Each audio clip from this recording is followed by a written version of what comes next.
Ladies and gentlemen, welcome into my initial NFL 2022 draft top 10 quarterback rankings. This is version 1.0. I'm going to go super in-depth inside my top 7 overall quarterbacks. Then I'm going to show you my big board, my top 10 quarterbacks, give you NFL comparisons for each quarterback, guys. I'm a former NFL quarterback guru. My track record's unbelievable on this stuff. Let's get started. My number 7 ranked quarterback is going to be Desmond Ritter, and my current NFL comparison is Carson Wentz, kind of that bigger athletic body.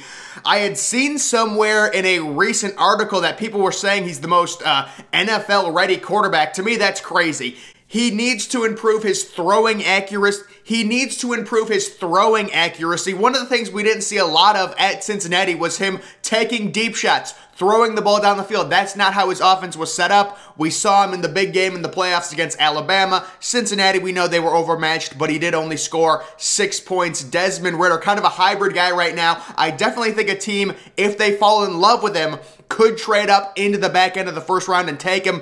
I've got him right now as a solid mid-second round pick. He is my QB number 7. Let's move on to my quarterback 6. It's going to be maybe a little bit of a surprise to some people, Kenny Pickett, and my pro comparison to him is Alex Smith. Another good NFL comparison for Kenny Pickett, I would say, would be Jimmy Garoppolo. And let me also say, I made these rankings before the Senior Bowl. So the fact that Kenny Pickett had small hands, he didn't grade out well at the Senior Bowl, that really has nothing to do with my overall ranking of him. The reason I'm so critical of Kenny Pickett, he only really had one good year at Pittsburgh, and he just seems...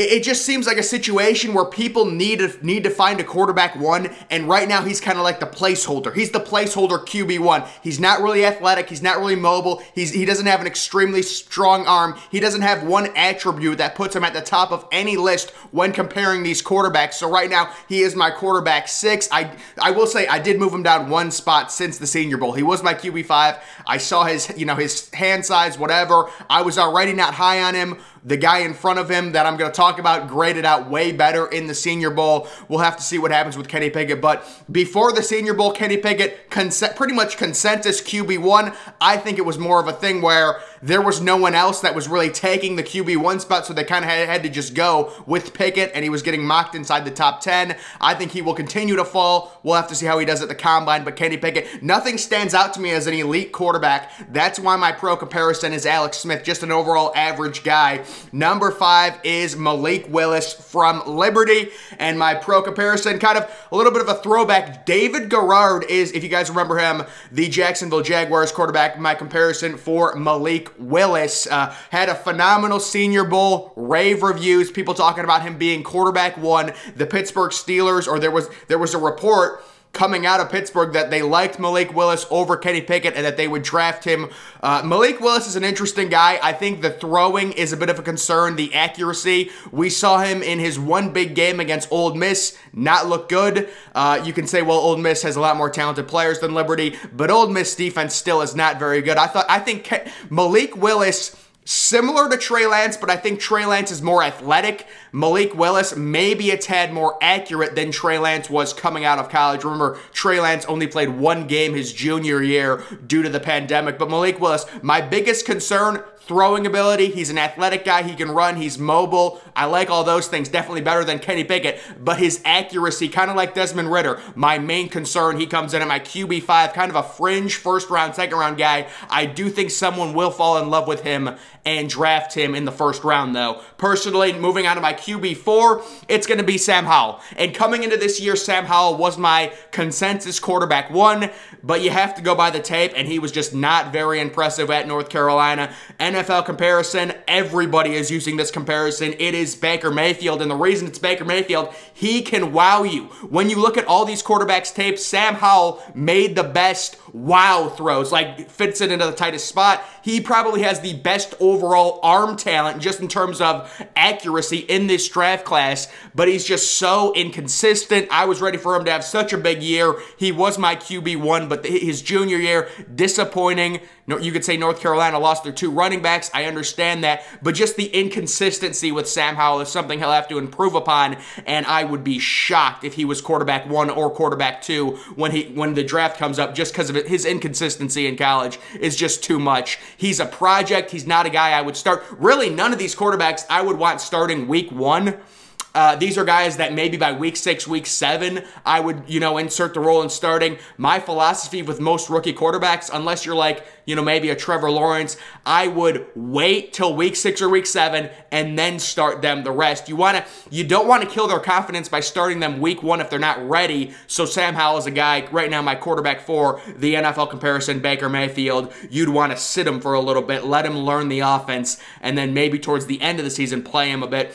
My number 3 quarterback is Bailey Zappy, the Western Kentucky quarterback who set crazy records, most touchdown passes in a single season, most passing yards in a single season. My NFL comp is Justin Herbert, and a lot of people are staying away from this guy. Because he went to Western Kentucky, we've seen other quarterbacks put up crazy stats at Western Kentucky, and then it not even come close to translate to the NFL. But to me, Bailey Zappy, I just judge the quarterback. I don't judge, him comparing him to other Western Kentucky quarterbacks. To me, Bailey Zappy is an elite prospect. He has elite arm strength, elite ball placement, good pocket mobility. I will say, you're not facing a tough schedule, right? So you're not facing those elite athletes. The pass rushers aren't as quick to get to the quarterback. You have to factor that in when you're watching his tape. But overall, this is a guy that checks every box when it comes to a first-round quarterback. Bailey Zappy, again, people are scared off Western Kentucky quarterbacks. We've seen guys put up crazy numbers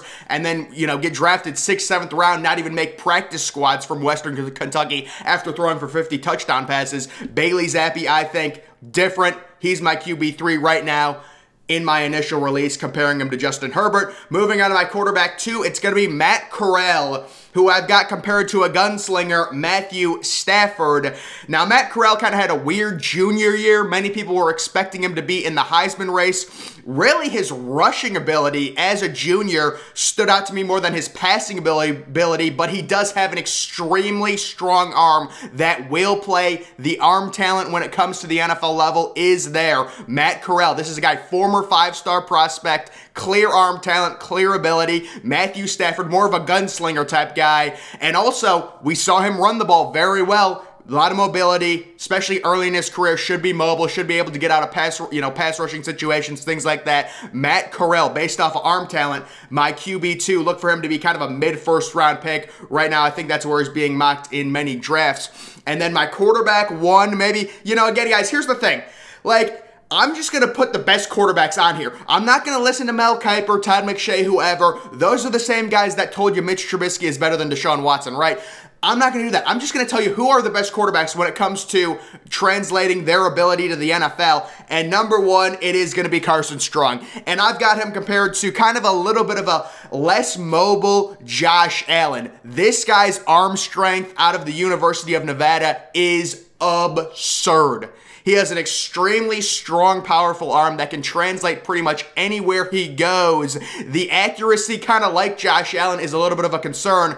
I will say Carson Strong, coming out of college, is more accurate than Josh Allen was coming out of college. Now, Josh Allen, bigger, stronger guy, and his, accuracy probably improved the best I've seen out of any quarterback when you're talking about high school to college to the NFL. It's crazy. But Carson Strong, a little bit more accurate than him. I have him as my number 3 overall player on my big board. I may need to update that. There's going to be guys moving up, moving down. I love Nakobe Dean, the linebacker from Georgia. He might be my number 1 overall player. There's some other guys I love too. But Carson Strong, right now, my clear QB1. And guys, the narrative in a few months is going to be Carson Strong is the QB1. Who's going to take him? He's going to light it up at the combine. It's going to be crazy. The arm talent, the strength.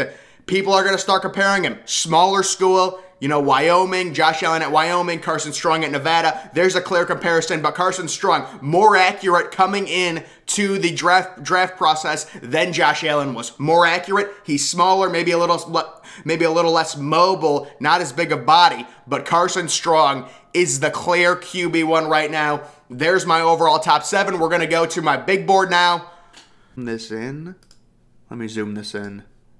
All right, guys, so this is just my overall top 10 QB rankings. Really, after the first 7 quarterbacks, it falls off significantly.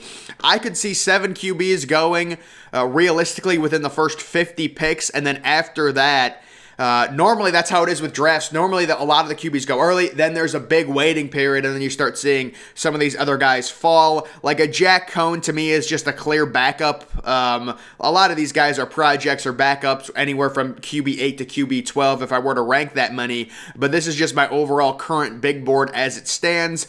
A lot of people I've seen put Matt Carrell number 1. I've also seen Malik Willis number 1. I think that's just based off of a little bit too much of an overreaction from the Senior Bowl hype that he got. You know, we understand the Senior Bowl is important, but you can't put it, you know, be a prisoner of the moment and just make it your end-all be-all. The other thing I wanted to note, you take a look at these quarterbacks' heights, really not an issue. You know, 6'1" and up is what I like. 6 foot even is borderline for an NFL quarterback, but 6'1" plus, you've got Ritter at 6'4", you've got Carson Strong at 6'4", I love that. So just overall, yeah, the key thing with this quarterback class, if you want one, it'll be interesting because the top 7, at least at this point, have separated themselves in my eyes in terms of really any of these top 7 could be considered potential franchise quarterbacks, and 8 and below are lottery tickets. Now, you could also say Desmond Ritter's a lottery ticket, Malik Willis is a lottery ticket, but these guys seem more, it just seems like they have more NFL-ready skills than, you know, and after QB7, it just falls off a cliff. But there you guys can see my comparisons, like Jack Cohn, Brian Hoyer. I think with these guys, you're drafting backups. You're drafting backups that might get cut in training camp. But overall, guys, that's just my top 10 quarterbacks. 1.0 update. We'll have to see. Maybe I'll do another update after the Combine. That will have a lot more buzz coming out of it than the Senior Bowl did. And we're going to see a lot of changes. There's going to be a lot of rumors. What quarterbacks do teams like? This QB board is completely evolving. There's no clear-cut Trevor Lawrence, you know, it's quarterback 1 in this class. It's everyone's own opinion, and that's what makes this quarterback class fun. And we'll have to see what happens. But guys, make sure you follow me on Twitter. Link to that's always in the description. I'm, of course, the Depressed Ginger. Thank you for watching.